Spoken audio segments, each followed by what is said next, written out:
I'm saying that when I teach, when I preach, if I call to arms and I say Christians, these other people are your enemies, yes, you must finish them, then there's a problem. So what can we do? Across leadership levels in CAN, in Supreme Council for Islamic Affairs, there must be a talking, and not just a talking, there must be a genuine commitment to say, look, this cannot be right. This cannot be right. Whatever religion you belong to, whatever you preach that amounts to the destruction and the killing of life, the Bible says the devil comes only to steal, to kill, and to destroy. There is no other explanation. So you have got to avoid that. Okay, now I'm a little bit apprehensive, like most Nigerians, about 2015. Now, as a pastor, yes, a shepherd of souls, what would you be saying to your congregation preparing for 2015? You want to hear? Yes. First, I'll be saying pray. Second, I'll be saying plan. Third, I'll be saying participate. Pray, plan, participate. Yes. Samson. Nigerians have been praying. Nigerians have been praying, but have they been planning? You and I, have we been planning?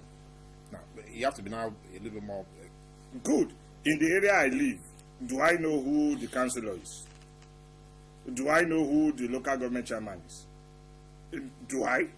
I must begin now to engage with others around. I don't need to run for office, but if he's going to run for office, I should be able to know him, hold him accountable. We must begin to plan now. We must begin to network. Look, I'm sorry, but all of us who are educated need to ask ourselves, how have we allowed this situation to get to this point? How is it that across board, we can claim to be so enlightened, and yet we are unable to wield any influence on what is happening in our politics? So we must plan now. Our professional bodies must plan now. You must ask yourselves, if you are a body of architects, what are we going to do about all this? As a body of bankers, as a body of pastors, as a body of teachers, it must not be only about minimum wage. Minimum wage will take care of itself if we get right people into leadership. Because policies of government will influence the economy. And therefore, there will be things that will change. We are going about it the wrong way. We must plan now. Then we must prepare. What do I mean? You must sit now at home and talk with your wife and say, when election comes, we know the right candidate to vote for. I will vote for him. I will stay there. I will make sure my vote counts. If they refuse to bring that vote out, I, Samson Adedokun, pastor, who is not allowed as a pastor of the Baptist denomination to essentially begin to run for office, but is not prevented from fighting for his vote, will stay there and insist that his vote counts. If all members of my church will stand with me and say, we voted, this is who we voted for, these votes do not reflect what we gave, and we stay there. We must prepare now to say nobody is going to run away. If people are going to come with guns, if there are 1,001 of us staying there, let us see how they will kill us. After all, if they kill us, who will they rule? After they've killed us, who will they rule? After they finished us, which business will they run to get money? Who is going to go to the oil rigs if all the men who should go to the rig were killed by the people who wanted to be elected? So we must pray, we must plan, we must prepare. I like that. I like the approach you have taken. In fact, we've had some guests who have said to us that less than 1% of the entire population of Nigeria actually wields, economic or political power. So if they are going to do what they are saying, that means they have to kill almost 150 million. Okay, now, but let's come to how we can practicalize this. Yes. So is it a question of that who's going to be educating the voters, the audience, the masses? Would that be the political parties? Or would that be INEC? Or would that be faith-based organizations like churches, like mosques, so whose responsibility it is? Hello, morning. Hello? Yeah, good morning, ma'am. Good morning. We would like to appeal to our viewers again a second time. Please, if you're having problems, getting through to us with your voice message, with a voice call, there's a second number on the screen where you can send us SMS, and we can then take that out from the phone and give it to our guests, and you'll be able to listen to answer your question or your comment. Okay, yes. So, whose responsibility do you think it is? I was smiling as we were asking that question because clearly we can't leave it to the political parties. Very clearly, I mean, without apologies.